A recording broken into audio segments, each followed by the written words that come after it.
Welcome back to the news at 10. Staying with the judiciary, the Kano Magistrates Court today discharged all 5 suspects who allegedly killed a female trader identified as Bridget Agbaime in Kano on June 2nd over allegations of blasphemy. The suspects, Dauda Ahmed, Abdulmumin Mustafa, Zubairu Abubakar, Abdullahi Abubakar and Musa Abdullahi, were slammed with a 4-count charge of alleged inciting of disturbance, culpable homicide, joint act of mischief. 74-year-old Mrs. Agbaime was murdered in Kofa Wambai Market after reports of disagreement with the suspects. The Chief Magistrate, Muhammad Jibril, discharged the 5 suspects and terminated the case as advised by the Attorney General of Kano State.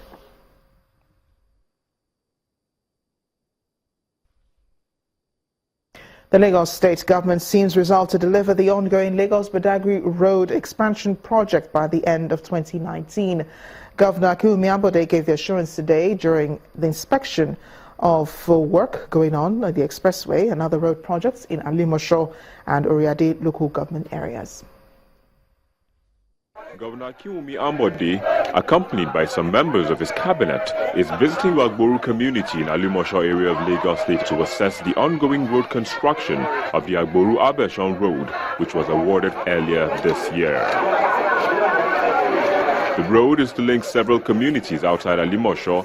The contractor explains why the project is being delayed. Within this area now down here, especially the mud areas, and the airport movement is very bad because of the water, and the volume of the water is coming every time when it is raining on the ground. We have a very big volume of water coming, even to cover the whole area here. Like the contractor has promised, we hope to finish this project by the end of January next year. The road may be hampering economic activities in the area, but the residents appear mindful of the saying that there is no gain without pain. By the time this road is open, our economy will be expanded, and we will have caused the banks, the major marketer moving to do their business. Right now, some people are negotiating for land to do petrol station and all the rest around the place. The next port of call is Irede Road in Oriade LCDA.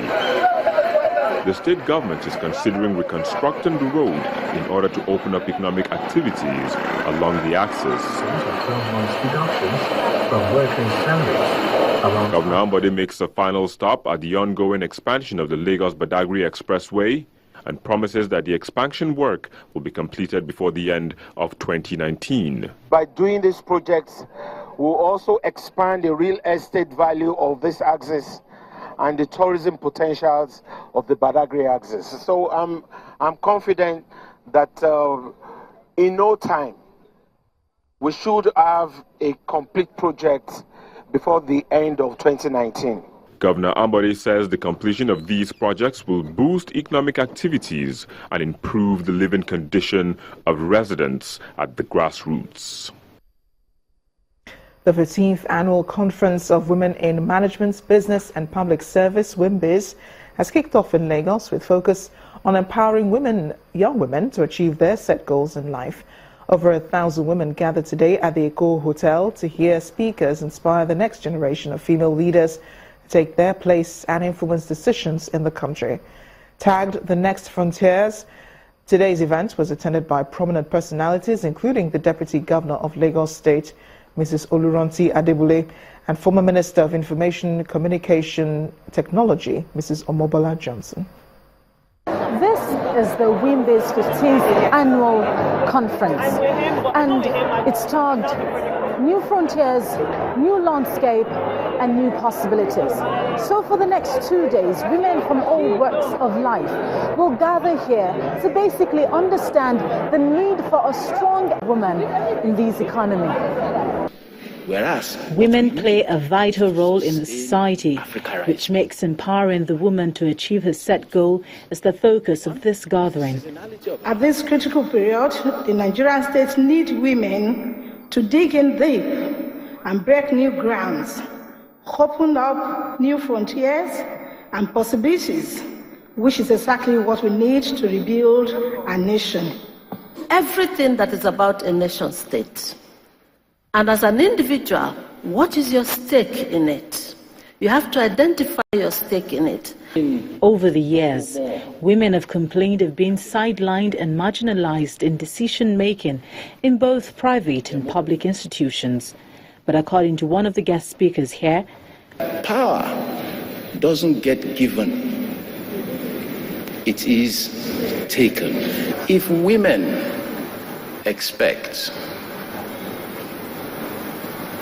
greater consideration, better treatment, believe me, it will not be because you say you deserve it or you want it. It will be because you prove that case. So, how then can women take their place in the next frontier?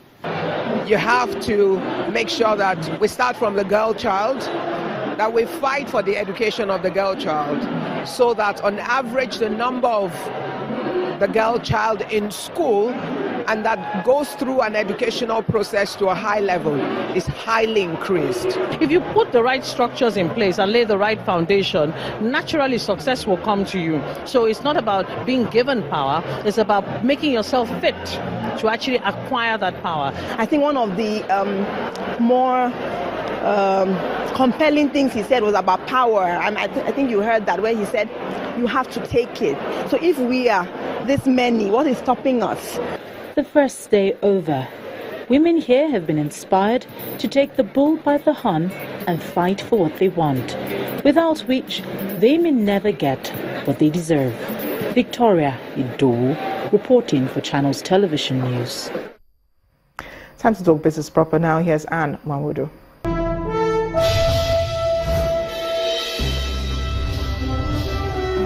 Thanks a lot for staying with us. The Securities and Exchange Commission has paid a visit to former Presidents Olusegun Obasanjo and the Ogun State Governor Ibikunle Amosun as part of efforts to boost confidence in the capital market.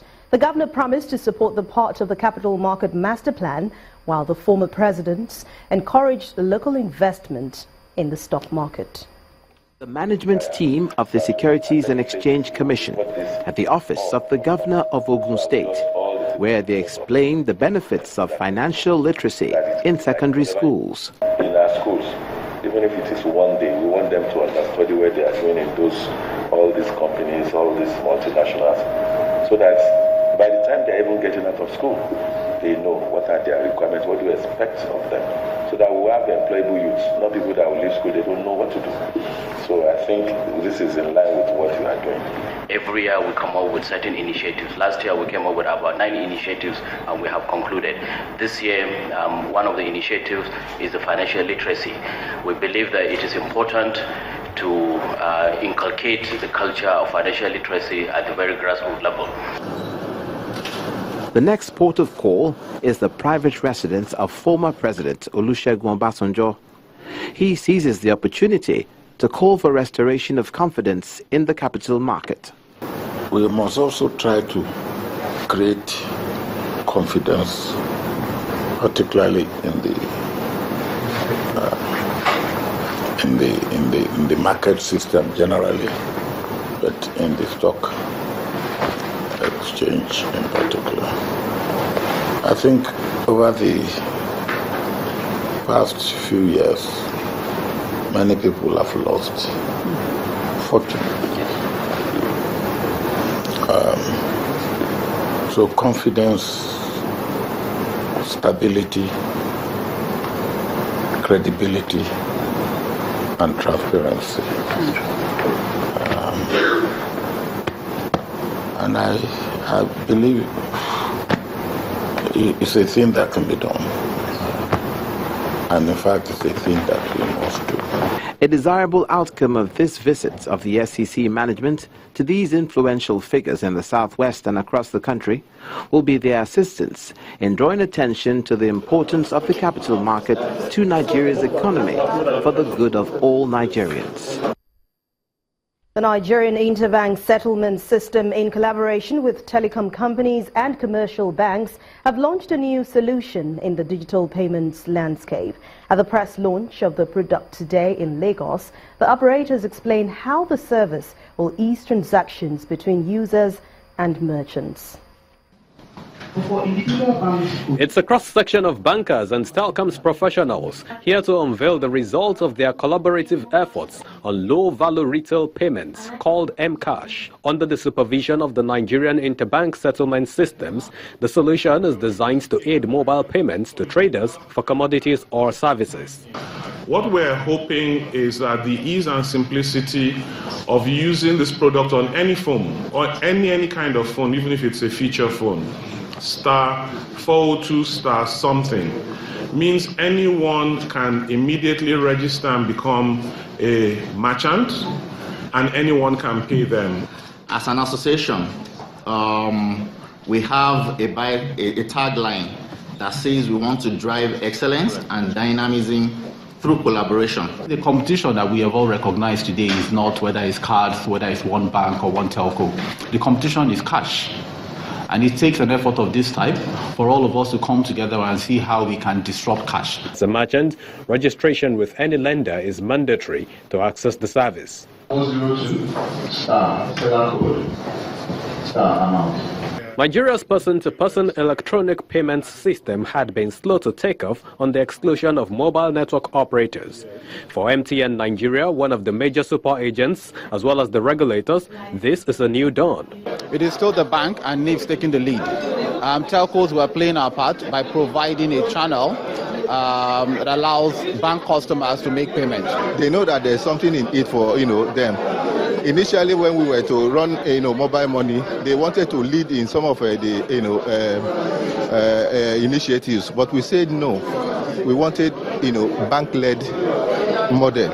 In terms of number of transactions, we think less than 50% of our transactions are done electronically. We hope this will help improve that figure. For a certain level of customer, they can do transaction on this platform at no charge. So, except for people who are doing above 10,000, where you pay 50 naira. Data from NIPS show that annual mobile money transactions for Nigeria is put at 279 billion naira.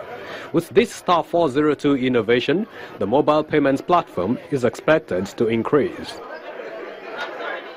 Renewed pressure on major equities at the Nigerian Stock Exchange pulled the benchmark indicator deeper into the negative territory today, with 20 losers against 17 gainers. Let's join Millicent Walker for the details.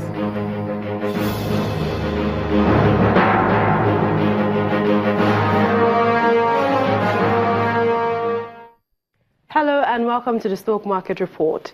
The Nigerian equities market is down for the third session this week, closing Thursday's trading with a 66 basis points decline, while the market capitalization dropped by 7 billion from Wednesday's figure to 9.28 trillion naira. The sell-off, which persisted on major industrial bellwethers, saw Shaka Cement, University Press and NASCON emerge as the top three losers, while Honeywell, May and Baker and Learn Africa were the lead gainers in percentage terms. From a total of 2,684 deals, Thursday's transaction yielded over 112.52 million shares worth 2.35 billion naira. Much of that turnover was attributed to the performance of May and Baker, Sterling Bank and Transcorp. And that's the Stock Market Report. I'm Millicent Walker. Thanks a lot, Millicent. Now, with fresh concerns over Brexit, the US elections and latest economic data in focus, leading world markets ended today's session mostly in the red.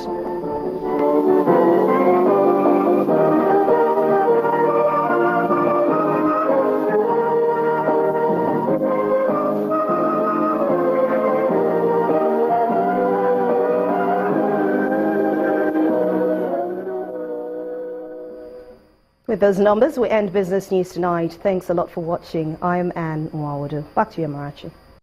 Next on the news at 10, FIFA shortlists Brazilian forward Marta and US striker Carly Lloyd, along with 8 others for the 2016 Women Player of the Year award. We'll have more in sports news. Do join us again.